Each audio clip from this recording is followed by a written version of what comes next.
내가 무엇을 가지고 여호와 앞에 나아가며 높으신 하나님께 경배할까? 내가 번제물로 1년 된 송아지를 가지고 그 앞에 나아갈까? 여호와께서 천천의 순양이나 만만의 강물 같은 기름을 기뻐하실까? 내 허물을 위하여 내 맏아들을, 내 영혼의 죄를 말미암아 내 몸의 열매를 드릴까? 사람아, 주께서 선한 것이 무엇임을 내게 보이셨나니 여호와께서 내게 구하시는 것은 오직 정의를 행하며 인자를 사랑하며 겸손하게 내 하나님과 함께 행하는 것이 아니냐. 아멘. 저는 하나님께서 선지자 미가를 통하여서 이 말씀 주신 것에 대해서 깊은 감사와 아울러 찬양과 영광을 돌려드립니다. 왜냐하면 이 말씀 속에서 우리는 하나님의 마음을 알 수 있고, 그리고 하나님께서 원하시는 것이 무엇인지를 너무나 분명하게 우리들에게 가르쳐 주셨기 때문에 그렇습니다. 오늘 본문은 스스로 자문자답의 형식으로 구성되어 있습니다. 질문하고 답하고 하는 내용입니다. 읽지는 않았지만 1절에서 5절까지는 하나님과 이스라엘 백성이 변론하는 그 내용으로 구성이 되어 있습니다. 그리고 오늘 본문에는 미가 선지자는 이스라엘 전체를 대표하는, 그래서 나 그리고 내가라는 1인칭을 사용하여서 질문하고 답을 하는 형식으로 이루어져 있습니다. 저는 우리 그리스도인들이 이 말씀을 명심, 그리고 또 명심해야 할 줄로 생각이 듭니다. 그래서 오늘 제목을 저는 하나님이 요구하시는 선한 것 3+2라고 제목을 정했습니다. 자, 먼저 6절을 보시면 이렇게 말씀하고 있습니다. 내가 무엇을 가지고 여호와 앞에 나아가며 높으신 하나님께 경배할까? 내가 번제물로 1년 된 송아지를 가지고 그 앞에 나아갈까? 미가 선지자는 이스라엘을 대신하여서 하나님 앞에 나아가는 그 방법에 대해 고민하고 있는 흔적을 발견할 수 있습니다. 하나님 앞에 나가는데 빈손으로 나갈 수는 없고, 하나님 앞에 나갈 때 당연히 재물을 가지고 나가야 하는데 무엇을 가지고 나가야 하나님 그분이 기뻐하실까 고민합니다. 그리고 그는 대답합니다. 1년 된 송아지. 내가 번제물로 1년 된 송아지를 가지고 그 앞에 나아갈까? 여러분 잘 아시는 것처럼 1년 된 송아지는 하나님께서 기뻐하시는 제물 중에 하나로, 하나님 앞에 바치는 예물 중에서 개인이 드릴 수 있는 가장 좋은 최상의 예물이 1년 된 송아지였습니다. 그런데 그는 여기서 그치지 않고 7절에 점층법을 이용하면서 세 가지 요소를 더 이야기합니다. 그것이 7절에 보니까 여호와께서 천천의 순양이나 만만의 강물 같은 기름을 기뻐하실까? 천천입니다. 천천이면 100만입니다. 100만. 수에 있어서 엄청난 재물입니다. 보통 사람이 드리기에는 불가능합니다. 지금 미가는 이런 웅장함과 화려한 대규모의 제사를 꿈꾸고 있습니다. 내가 천천의 순양, 그리고 또 한 가지를 말합니다. 만만의 강수에 강물 같은 기름을 기뻐하실까? 여러분, 만만의 강물 같은 그 기름을 내기 위해서 얼마나 많은 양들이 죽어야 할까요? 이건 역시 상상이 가지를 않습니다. 그런데 그는 지금 6절과 7절에서 하나님 앞에 나아갈 때 이러이러한 제물을 가지고 나아가야 하나님이 기뻐하실까라고 질문하고 대답하고 있습니다. 여러분, 이 정도면 하나님 기뻐하시지 않을까요? 그런데 여러분 잘 아시는 것처럼 열왕기상 8장 63절에 솔로몬이 드린 예물이 기록이 되어 있는데 이렇습니다. 솔로몬이 화목제의 희생제물을 드렸으니 곧 여호와께 드린 소가 몇 마리라고요? 22,000마리. 그리고 양이 12만 마리라. 이렇게 솔로몬과 이스라엘 자손이 하나님 앞에 성전 봉헌식을 드리는 제물로 사용을 했습니다. 열왕기상 3장에 우리가 잘 아는 대로 솔로몬이 기브온 산당에서 하나님 앞에 1,000번제를 드리는 것 역시 우리가 잘 압니다. 하나님 얼마나 기뻐하셨습니까? 그런데 여러분, 이사야 선지자는 1장 11절에서 놀라운 말씀을 기록하고 있습니다. 자, 이사야 1장 11절 여호와께서 말씀하시되 너희의 무수한 제물이 내게 무엇이 유익하냐? 나는 순양의 번제와 살찐 짐승의 기름에 배불렀고 나는 숫송아지나 어린 양이나 순염새의 피를 기뻐하지 아니하노라. 이게 도대체 무슨 말씀이죠? 그리고 12절에서 너희가 내 앞에 보이려오니 이것을 누가 너희에게 요구하였느냐? 내 마당만 밟을 뿐이니라. 그리고 13절 하나님이 결정적으로 한 말씀 하십니다. 헛된 재물 다시 가져오지 마.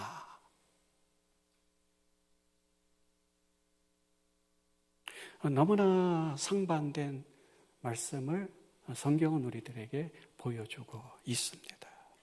그런데 미가 선지자는 여기서 그치는 것이 아니라 한 걸음 더 나아가서 거기 7절에 뭐라고 말합니까? 나의 허물, 내 영혼의 죄를 위해서 뭐라고요? 내 몸의 열매, 바로 장자인 자식, 아들을 하나님께 드릴까? 그러면 하나님께서 기뻐하실까? 여기 할 수 있는 모든 것을 자기의 생명과 같은 그 아들을, 그 장자를 하나님께 드리면 하나님 기뻐하실까라고 질문하고 있습니다. 여러분, 하나님 기뻐하실까요? 아들까지 드리는데. 그런데 성경은 레위기에서 신민거에서 많은 성경에서 이야기하고 있는데, 자, 예레미야 7장 31절에 이렇게 말합니다. 흰놈의 아들 골짜기에 도벳사당을 건축하고 그들의 자녀들을 불에 살랐나니, 몰렉신에게 드린 것을 말합니다. 그런데 이렇게 자녀를 바친 거에 대해서 불에 태워 죽이는 이 잔인한 이 방법에 대해서 하나님이 뭐라고 말합니까? 내가 명령하지 아니하였고 내 마음에 생각하지도 않았다. 그런데 어떻게 합니까? 이스라엘 백성이 자식을 하나님 앞에 바칠 정도로, 그런 생각을 할 정도로 심각한 영적인 문제를 그들이 지금 안고 있었다라는 거예요. 그러면서 오늘 저는 여기에 중요한 포인트를 두고 싶습니다. 그것이 뭡니까? 하나님께서 8절에서 하나님이 요구하시는 선한 것이 무엇인지를 분명히 보여주셨고 우리에게 말씀해 주셨습니다. 그것이 무엇입니까? 8절 한번 다 같이 읽어보겠습니다. 시작. 사람아, 주께서 선한 것이 무엇임을 내게 보이셨나니 여호와께서 내게 구하시는 것은 오직 정의를 행하며 인자를 사랑하며 겸손하게 내 하나님과 함께 행하는 것이 아니냐. 여러분, 하나님께서 정말 하나님의 백성들에게 요구하시는 그 세 가지가 여기 나와 있습니다. 여기 강조해서 What is the right?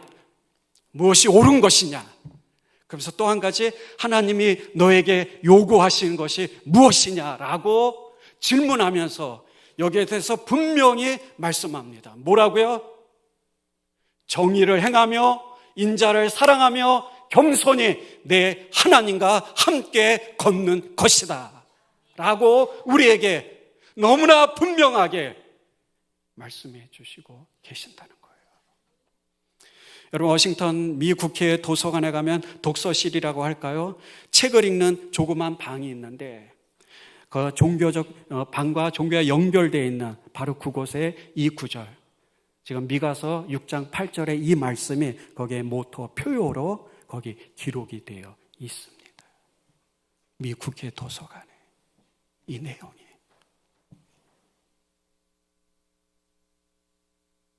정의를 행하라, 인자를 사랑하라, 겸손히 내 하나님과 함께 행하라.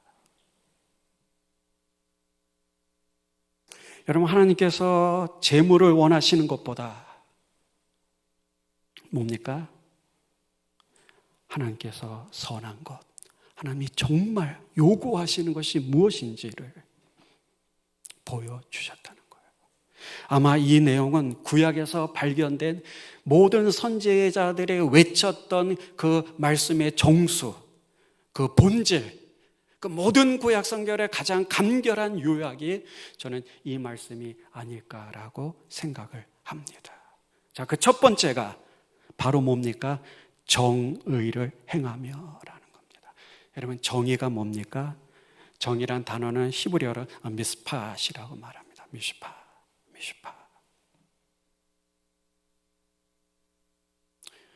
여러분, 이 단어는 하나님께서 모든 것을 창조하시고 그리고 그 창조된 것들이 어떤 정해진 법칙에 따라서 스스로 존속되어지도록 만드셨다는 그 법칙을 이야기하는 단어입니다.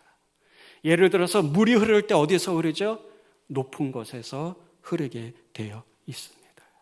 그리고 태양은 동에서 서로. 모든 것들, 하나님이 지으신 이 땅의 모든 자연이 항상 언제나 똑같은 방법으로 움직이고 살고 죽는 것을 볼 수 있어요. 모든 자연, 똑같은 방법으로 변함없이 움직이는 이것, 이 변함없이 움직이는 이 법칙을 성경에서는 정의라고 이야기합니다.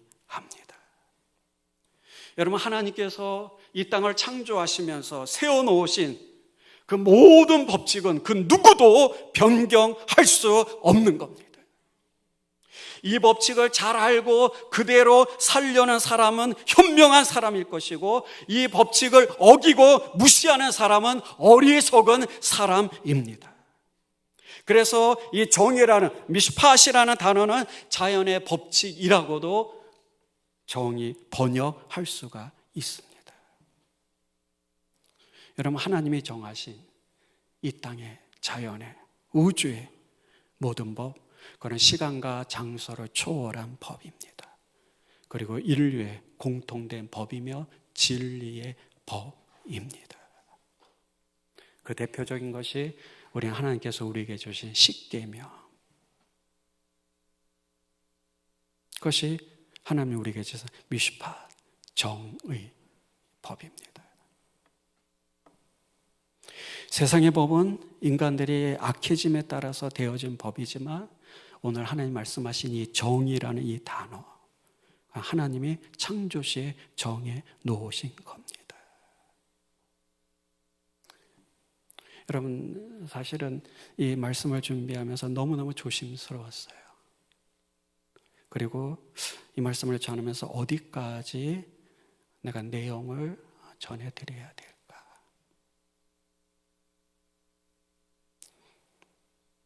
여러분도 유튜브를 통해서 아시는 분들은 아시겠지만 미 연합감리교회, 그러니까 유나이티드 메소디스트 처치라고 말하는데 거기서 담임 목사님이 20년 동안 그 감리교회를 이끌었던 목사님이 설교 시간에 동성애 반대에 대한 설교를 하다가 교단으로부터 파면을 당했습니다. 미국 연합감리교회는 참 큰 교단이거든요. 근데 동성애 반대 설교를 하다가 교단에서 파면을 당했어요. 여러분, 지난 3월 31일이 우리의 부활절이었잖아요. 부활절이었는데 바이든 대통령이 그날을 트랜스젠더 데이로 선포를 해버렸어요. 여러분, 부활절이 성전환자의 날로 바이든이 선포를 했습니다. 여러분, 창세기에서 하나님이 사람을 창조하시면서 남자와 여자를 창조하셨어요. 이게 뭐죠? 이게 미슈팟이라는 겁니다. 하나님의 정의예요. 하나님이 정하신 정의. 창세기에 누구도 거스릴 수 없는, 누구도 손댈 수 없는 그 하나님의 정의 앞에 어떻습니까? 그런 무차별하게 짓바르고 있는 그것이 오늘 전 세계의 모습이고 오늘 우리들의 모습입니다. 그래서 저는 이 시간을 통해서 여러분한테 부탁합니다. 여러분 10월 27일 날 여러분이 다 나가셔야 됩니다. 만약에 이것이 무너지게 되면 이 땅의 교회는 더 이상 존재할 수가 없어요.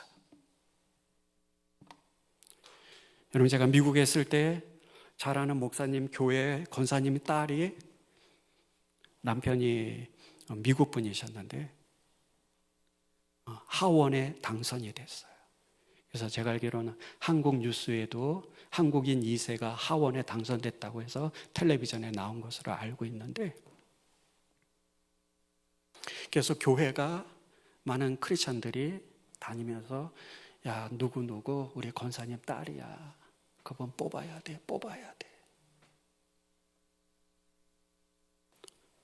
근데 제가 너무 아쉬운 건 뭐냐면 그분이, 죄송합니다, 하나님의 법을 철저하게, 하나님의 정의를 철저하게 무시하는 그쪽 사람이었다라는 거예요. 제가 한국에 올 때마다 저쪽 송파에서 치과를 운영하는 동생, 친동생과 같은 동생네 가서 이빨 치료를 받곤 했습니다. 올 때마다 그 장로님인데 그 장로님 동생이 하는 말이에요. 형, 정말 우리나라는 큰일 났어. 왜? 자와 우가 너무너무 심각해. 여러분, 저는 여러분들이 좌파를 선택하든 우파를 선택하든 그건 여러분의 자유입니다. 여러분의 자유예요. 그러나 우리가 가져야 할 분명한 것은 우리는 그리스도인으로서 하나님의 법을 지키려고 하는 그 마음, 그 의지. 우리는 성경학파가 되어야 되고 우리는 예수파가 되어야 됩니다. 그게 좌파가 됐든 우파가 됐든 그게 중요한 게 아니라 정말 누가 하나님의 법을 지키고 그 정의를 지키면서,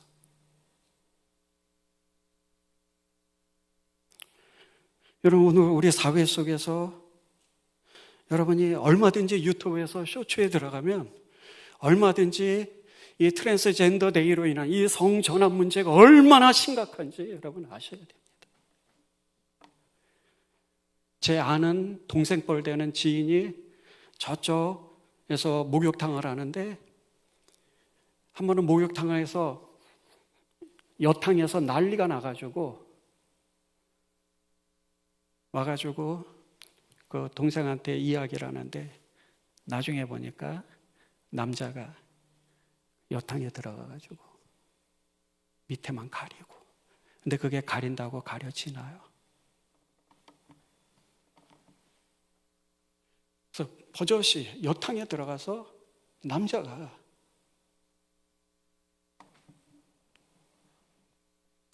여러분, 어쩌면 저는 앞으로 어쩌면 목사님들은 이 강대상에서 여기에 대한 어떤 하나님의 정의, 하나님의 공의, 앞으로는 더 이상 설교할 수 없을지도 모릅니다. 여러분, 너무너무 이 부분에 대해서 너무너무 전할 것이 많지만 너무너무 조심스럽고, 그래서 여러분이 오늘 이 시대 속에서 정말 하나님이 원하시는 게 뭔지를 우리가 분명하게 그걸 알아야 되고, 그걸 확인해야 되고, 그리고 그 복음을 들고 나가야 되는데,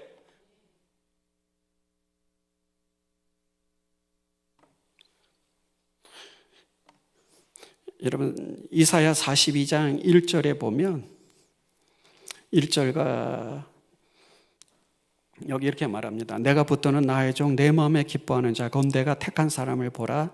내가 나의 영을 그에게 주었은즉 그가 이방에 뭘 베풀리라? 미슈팟을 베풀리라. 여러분 하나님의 영을 받은 사람이 어떤 사람일까요? 하나님의 마음에 기뻐하는 사람, 하나님이 붙드는 종이 누구일까요? 천천의 순양, 만만의 강수와 같은 기름을 드리는 사람을 하나님 기뻐하실까요? 예, 하나님이 정하신 법이니까 우리가 하나님 앞에 나갈 때 제물을 드려야죠. 그러나 정말 하나님의 영을 받은 사람, 하나님의 기뻐하심을 입은 사람이 누굽니까?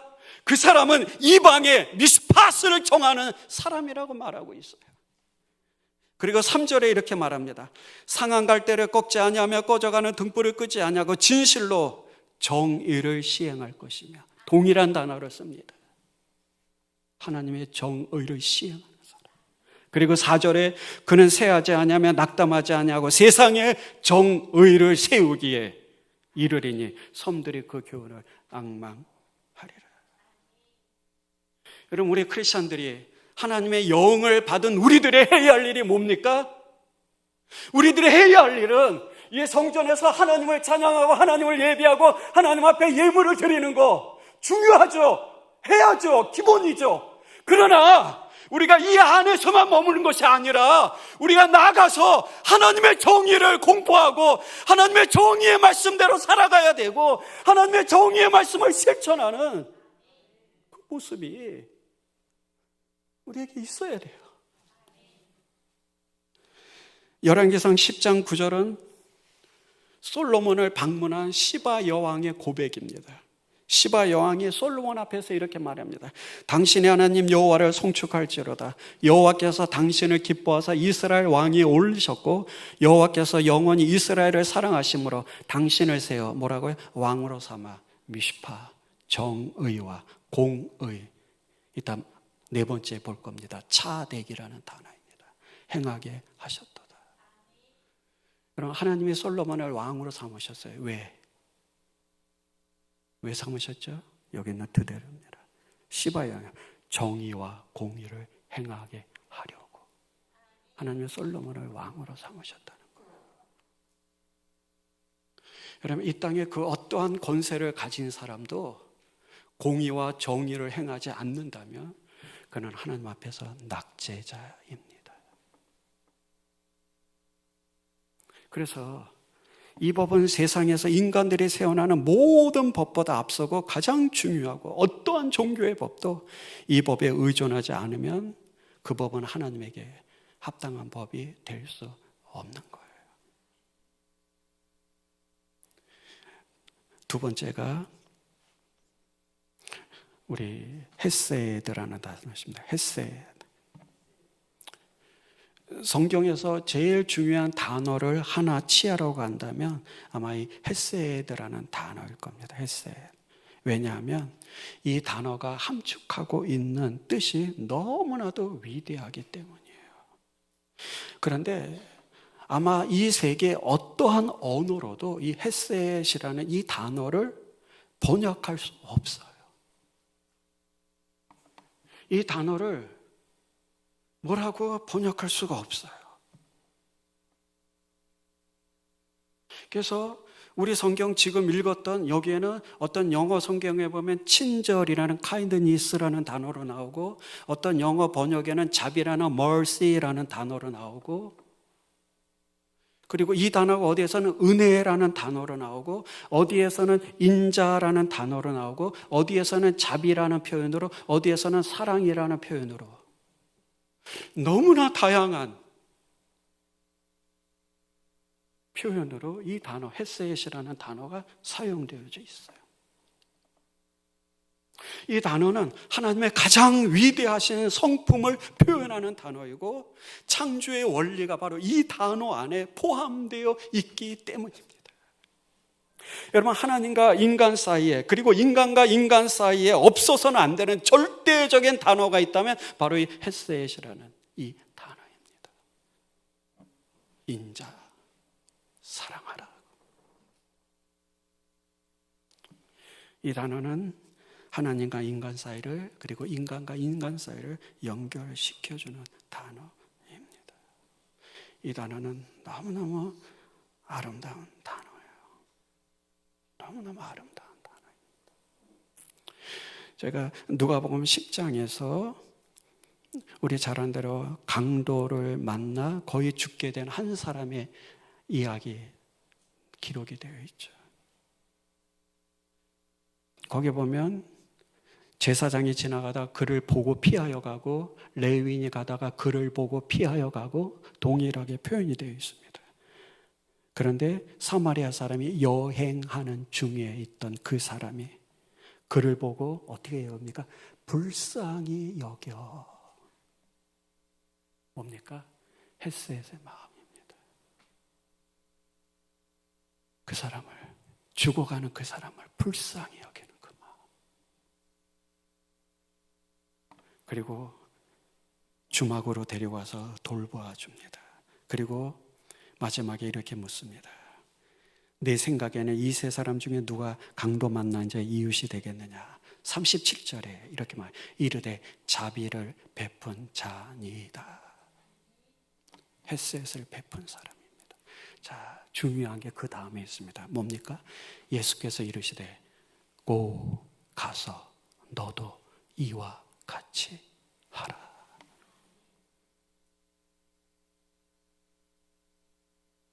이게 헤세드. 여러분, 저는 가끔가다 텔레비전 방송에서 세계 극한 직업이라는 텔레비전을 봅니다. 그러면요, 항상 집사람이 저한테 하는 말이 있어요. 뭐냐면, 여보, 내가 한국에서 태어난 게 너무너무 감사하고 너무너무 행복해. 여러분, 정말 세계 극한 그 직업에 일하는 사람들을 보면 너무너무 불쌍해요. 정말 불쌍하고 가난한 사람들이 너무너무 많아요. 우리가 손을 뻗쳐서 하나님이 헤세드를 베풀어 줄 사람이 너무너무 많아요. 예수님도 바울도 베드로도 말했던 거죠. 우리 주변에 가난한 사람은 항상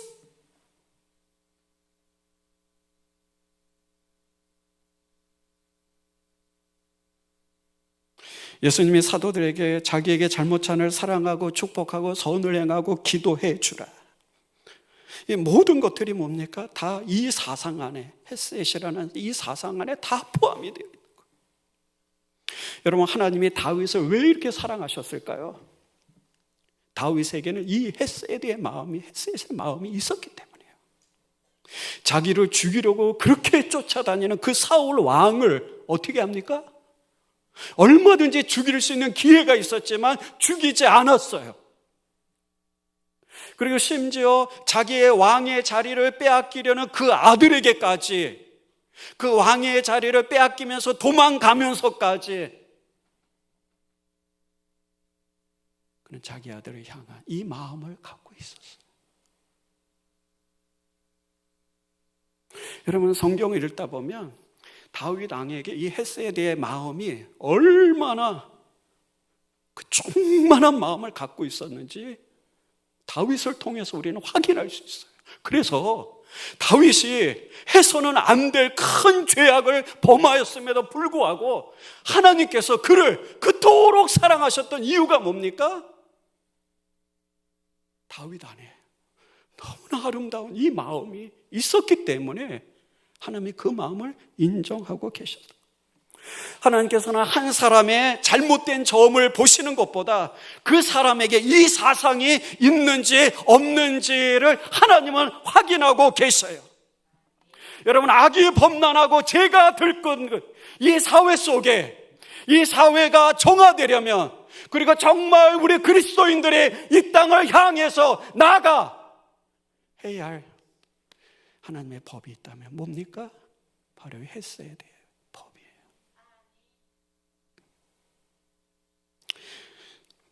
여러분, 바리새인들이 가늠하다 현장에서 잡힌 여인을 잡아왔어요.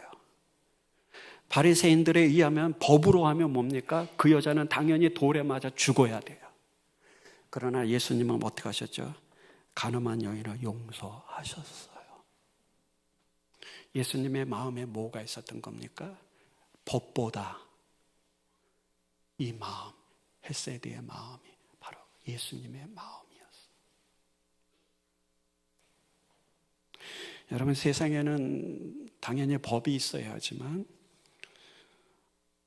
그러나 이 법보다 더 소중한 것은, 그것은 바로 오늘 성경에서 말한 인자, 자비, 친절, 은혜, 사랑, 기타 등등 이 헤세드 사상이 있어야 한다는 거예요.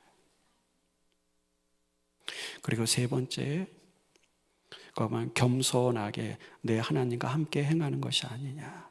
이 겸손은 히브리어로 차나아라고 말합니다. 차나.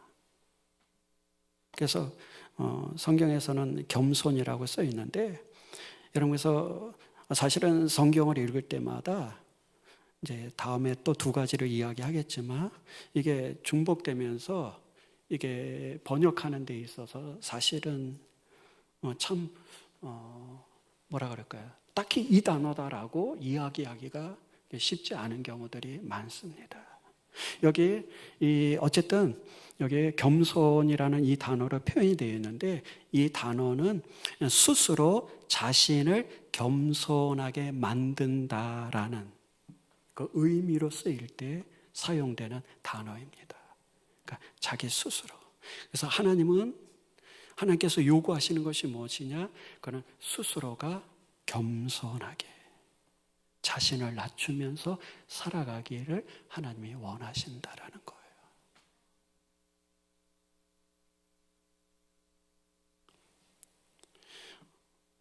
역사적으로 우리가 인정하는 모든 훌륭한 사람들은 스스로 다 자신을 낮추는 사람들이었습니다. 문이 낮으면 몸을 구부려야 하듯이, 여러분 많이 들으셨던 것처럼 성지순례 가서 예수님의 무덤에 들어가면 어떻게 된다고요? 허리를 굽혀야 들어갈 수 있다라고 말하죠. 허리를 굽혀야, 자신을 낮춰야. 그래서 대통령이 거지 앞에 고개를 숙여야 할 때가 있고, 부모도 자식 앞에 고개를 숙여야 할 때가 있고, 그렇습니다. 커갈수록, 지위가 높아갈수록, 부자가 될수록 이 차나 겸손의 법을 우리가 지킬 줄 알아야 합니다. 여기 이 일을 읽다가 창세기 5장 22절을 보면, 무드셀라를 낳은 후 300년을 하나님과 동행하며 자녀들을 낳았다. 자, 여기 겸손하게 하나님과 함께 행하는 것, 그 대표적인 인물이 바로 300년 동안 하나님과 동행했던 에녹이잖아요. 그러니까 겸손한 사람이 누굽니까? 하나님과 동행하는 사람이라는 거예요. 여러분, 하나님과 동행하는 사람은 절대로 교만할 수가 없습니다. 어떻게 하나님과 호흡을 같이 하면서 동행하는데 어떻게 교만할 수 있어요? 그래서 히브리서 11장 5절에 믿음으로 에녹은 죽음을 보지 않고 쭉 나가면서 그는 옮기기 전에 하나님을 기쁘시게 하는 자라 하는 증거를 받았다. 그러니까 겸손한 사람은 하나님과 동행하는 사람이고, 겸손한 사람은 하나님과 동행하는 그 사람은 누굽니까? 믿음의 사람이라는 거죠. 그리고 그 믿음의 사람들만이 하나님을 기쁘시게 할 수 있다라는 겁니다. 자, 제가 3+2라고 말한 거는 3은 그 6장 8절에 있는 거고요. 나머지 두 가지는 예레미야 9장 23절입니다. 자, 예레미야 9장 24절. 23절 통과하고 24절 같이 한번 읽겠습니다. 시작. 자랑하는 자는 이것으로 자랑할지니 곧 명철하여 나를 아는 것과 나 여호와는 헷셋과 미슈팟과 공의를 땅에 행하는 자인 줄 깨닫는 것이라. 나는 이 일을 뭐하노라? 기뻐하노라. 거기 공의라는 단어, 이게 체덱이라는 히브리어를 씁니다. 체덱. 옛날 개역 한글에는 이 공이라는 단어가 정직이라는 단어로 나왔거든요. 그래서 여기 예레미야서에도 보면 그렇습니다. 헤세드, 사랑으로 표현이 되어 있습니다. 그리고 정의, 미스팟, 그리고 공의. 이걸 하나님이 행하는데 나는 이 일을 뭐 한다고요? 기뻐하노라. 하나님이 이 일을 기뻐하신대요. 사랑과 그리고 정의와 그리고 공의를 행하는 사람을 하나님 기뻐하신다. 여러분, 여기 이 체덱이라는 단어가, 그래서 미슈팟이라는 단어와 정의와 공의가 이렇게 막 이렇게 서로 막 이렇게 같이 사용이 되고 그런 경우들이 많거든요. 근데 이 체덱이라는 단어의 뜻이 뭐냐면 원래 고장난 것이죠. 고장난 것이나 잘못된 것을 바르게 한다라는 의미를 갖고 있습니다.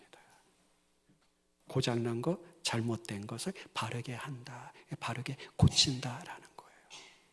여러분, 우리 생활에서 보면, 우리 신앙생활에서도 마찬가지지만 우리가 이 사회 속에서 생활하면 우리 주위에 잘못된 거, 고장난 거 얼마나 많습니까?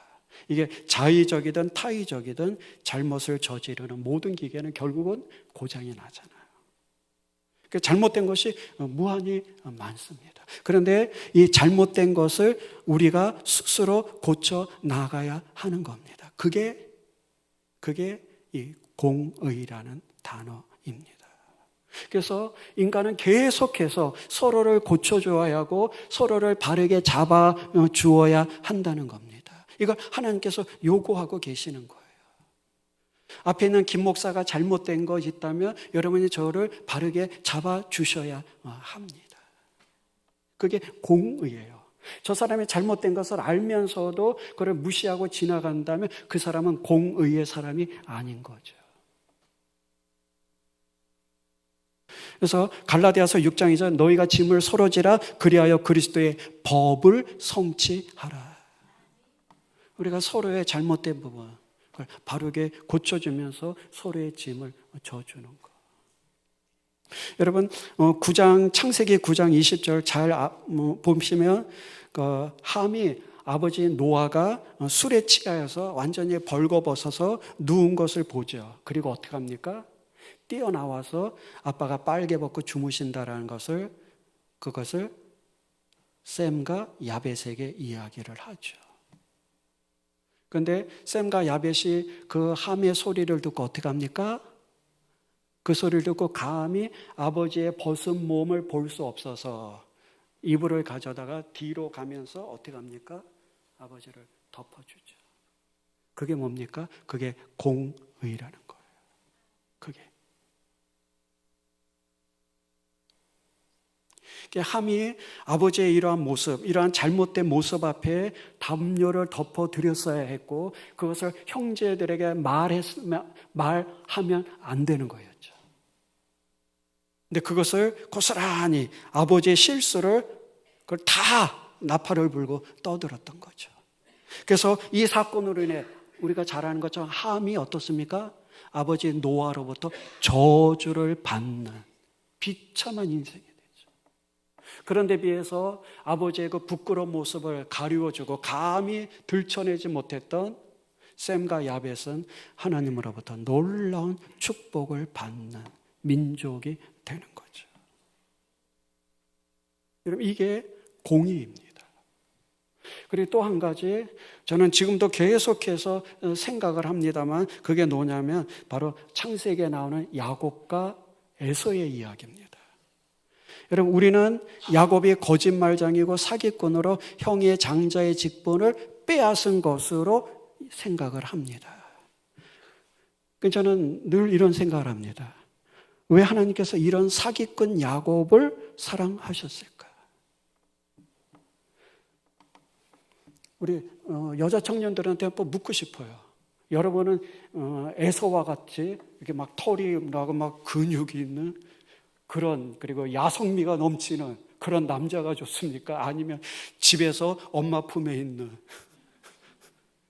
그래서 부엌에서 엄마랑 속닥속닥 거리면서 털이나 붙이고 있는 그런 야곱이 좋습니까? 저는 모든 면에 있어서 저는 에서가 정말 남성 같아요. 근데 하나님께서 야곱을 사랑하셨어요. 우리가 그 사건 잘 알잖아요. 에서가 들에 나가서 사냥을 하고 돌아와서 너무너무 배가 고팠어요.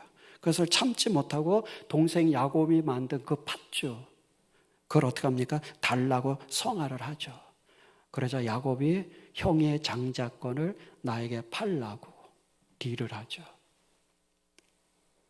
그래서 형에서는 이 중요한 장자의 명분을 팥죽 한 그릇에 팔아버리죠. 저는 이게 어떻게 생긴 팥죽인지 너무너무 궁금해요.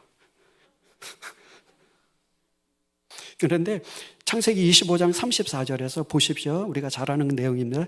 야곱이 떡과 팥죽을 에서에게 주매 에서가 먹으며 마시고 일어나 갔으니 에서가 장자의 명분을 어떻게 여겼다? 가볍게. 30절 한번 보십시오. 30절 중요한 표현이 있습니다. 30절에 내가 피곤하니 그 붉은 것을 내가 먹게 하라. 여기 에서가 말한 내가 피곤하니 그 붉은 것을 내게 먹게 하라. 여기 먹게 하라는 이 단어는 히브리 성경에서 여기에만 딱 한 번 사용된 단어입니다. 근데 여러분, 우리 성경에서는 이 히브리 단어를 영어나 한국어로 번역할 때 여기서 있는 것처럼 그냥 먹게 하라고 번역을 했지만 원래 이 히브리적 의미는, 이 단어의 뜻은 뭐냐면 짐승과 같이 씹지도 않고 꿇고 들이켰다라는 단어예요. 짐승과 같이 씹지도 않고 그냥 들이켜버린 거. 이 히브리 단어를 영어나 한국어로 번역할 때 에서가 짐승과 같이 행동했다라는 이 의미를 찾을 수가 없어요. 여러분 생각해 보십시오. 야곱은 형 에서가 짐승처럼 그 장자의 명분을 팔면서 그 죽을 먹는 그 모습을 보면서 야곱이 무슨 생각을 했을까요? 저는 여기서 야곱은 분명히 제 판단입니다. 야곱은 할아버지 아브라함과 아버지 이삭에게 통한 이 하나님의 법을 과연 저 짐승과 같이 먹고 마시는 저 형 에서가 장자의 직분을 바로 감당할 수 있을까라고 저는 야곱이 걱정하지 않았을까? 슬퍼하지 않았을까? 라는 생각을 저는 개인적으로 감히 해봅니다.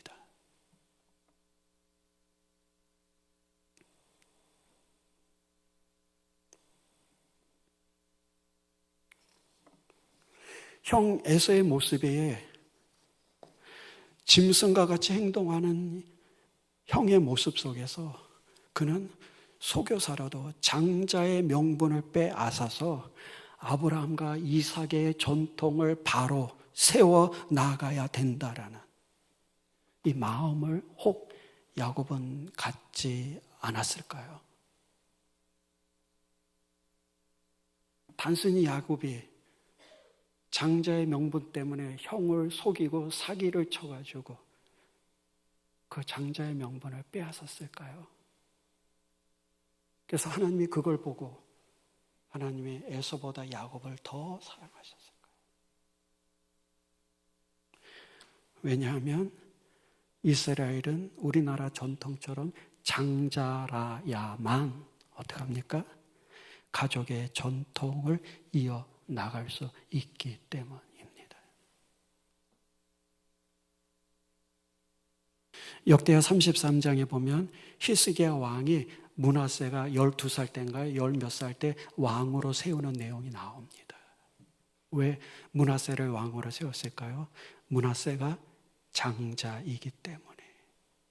그런데 여기 역대하 33장 9절에 므낫세 왕의 그 악한 행위로 이스라엘 백성이 깨임을 받아서 하나님이 멸하신 모든 나라보다 더욱 심하게 패역하였다라고 표현하고 있습니다.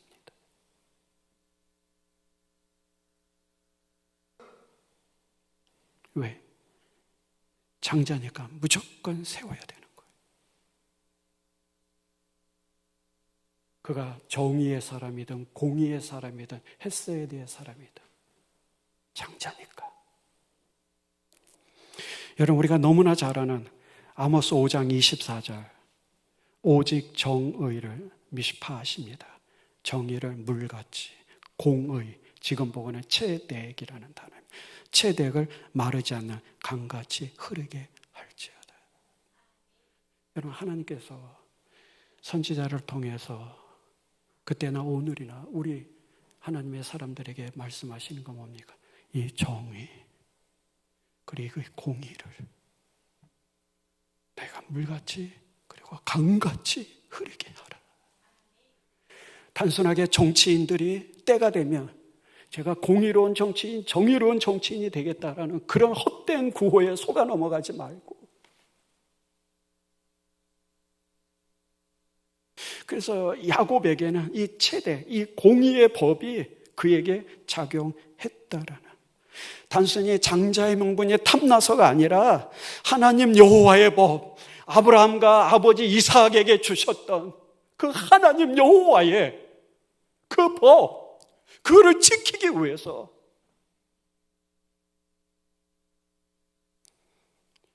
야곱의 행위가 단순하게 사기꾼적인 행위가 아니라 의의 행동은 아니었을까요?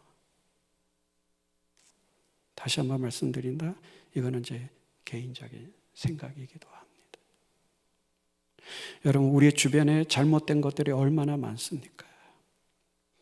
이런 잘못된 것을 우리가 볼 때 못 본 채 하고 지나가지 않고 그것을 바로 잡아주는 것. 다시 한번 말씀드립니다. 저는 우리 교회가 10월 27일 날 여러분 다 강화문이나 시청으로 나가셔야 돼요. 이건 우리나라 전국에 있는 모든 교회들이 하나님의 백성이라면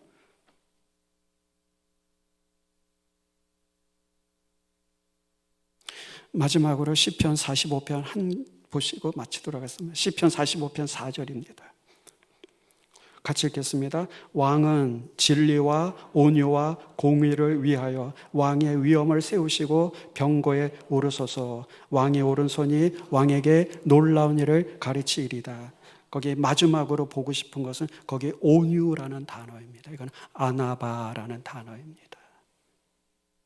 근데 여기 시편 45편에서는 이 온유라는 단어로 되어 있고, 역시 그 공의는 아까 우리가 봤던 체덱이라는 단어입니다. 여기 왕은 진리와 온유와 공의를 위하여 왕의 위엄을 세워달라는 거예요. 그리고 또 한 가지가 잠언 22장 4절에 나와 있습니다. 자, 잠언 22장 4절 보시겠습니다. 겸손과 여호와를 경외함의 보상은 재물과 영광과 생명이니라. 여기에 겸손이 바로 아나바라는 동일한 단어를 쓰고 있습니다. 한쪽에서는 온유, 그리고 한쪽에서는 겸손, 그렇게 사용을 하고 있습니다. 여러분, 중요한 것은 뭐냐면 이 아나바가 있어야 존귀가 있을 수 있고 그리고 생명이 있을 수 있는데, 여기 아나바는 뭐냐면 우리가 불행한 일을 당할 때 또는 억울한 일이 일어났을 때 그 운명을 그걸 그대로 받아들여야 한다는 의미입니다. 그러니까 어려운 일이 있을 때, 내가 감당하지 못한 일이 있을 때 그걸 참아야 한다는 거예요. 여러분, 우리의 힘으로 그것을 바꿀 수 없기 때문입니다. 우리 주변에는 얼마든지 불가항력적인 일들이 있어요. 누가 지진을 멈출 수 있겠습니까? 누가 폭염을 멈출 수 있겠어요? 우리 사회도 마찬가지입니다. 우리가 알고 있는 것처럼 역사 속에 얼마나 많은 폭군들, 폭력자가 일어나가지고 수많은 대중들을 죽였습니까? 그들의 무자비함, 그들의 파괴, 그 모든 악한 행위들을 누가 막을 수 있겠어요? 그때 우리들은 그 운명을 그대로 받아들이고 하나님 앞에 기다릴 때에 하나님의 구원의 손길이 나타난다는 거예요. 이게 아나바, 온유의 의미입니다. 그래서 다시 한번 말씀드리지만 인간의 힘으로, 우리의 힘으로 어려운 일을 물리칠 수 없기 때문에 우리의 아픔과 고통을 참고 하나님의 선하심을 기다려야 한다는 겁니다. 그래서 성경은 의인은 7번 넘어져도 8번째 일어난다라고 말한 거예요. 여러분, 아론과 미리암에게 비난을 받으면서 모세가 어땠었죠? 그는 하나님 앞에 무릎을 꿇고 엎드렸죠. 그래서 모세의 온유함은 지면의 모든 사람보다 뛰어났던 것을 우리는 잘 압니다. 왜? 모세는 바로 아나바의 사람이었기 때문에 그래요. 예수님께서 마음에 이 아나바가 있는, 그러니까 온유한 사람이 복이 있다라고 말씀을 하십니다. 그래서 이 아나바 역시 단순히 뭐 참다, 겸손이다, 온유다라고 우리가 딱 잘라서 말을 할 수가 없어요. 이단의 참뜻은 아픔이나 불행이나 배고픔에 반항하고 거기에 대해서 불평하고 불만하는 것이 아니라 그것을 그대로 받아들이는 것. 우리가 대표적인 인물을 든다면 요셉을 말할 수 있을까요? 그걸 그대로 받아들이면서 어떻게 합니까? 자신에게 주어진 일을 그는 하나님 앞에서 믿음으로 최선을 다해요. 그래서 반드시 거기엔 하나님의 특별하신 뜻이 있을 거야. 선생님 여러분, 우리가 당하는 어려움, 우리가 말로 표현할 수 없는, 누구의 도움도 받을 수 없는 그 고통과 아픔과 상처가 있다면, 여러분 피할 수 없다면 그걸 그대로 받아들이십시오. 그리고 하나님 앞에 질문하십시오. 하나님, 이 어려움을 통한 하나님의 뜻이 무엇입니까? 제가 어떻게 하기를 원하십니까?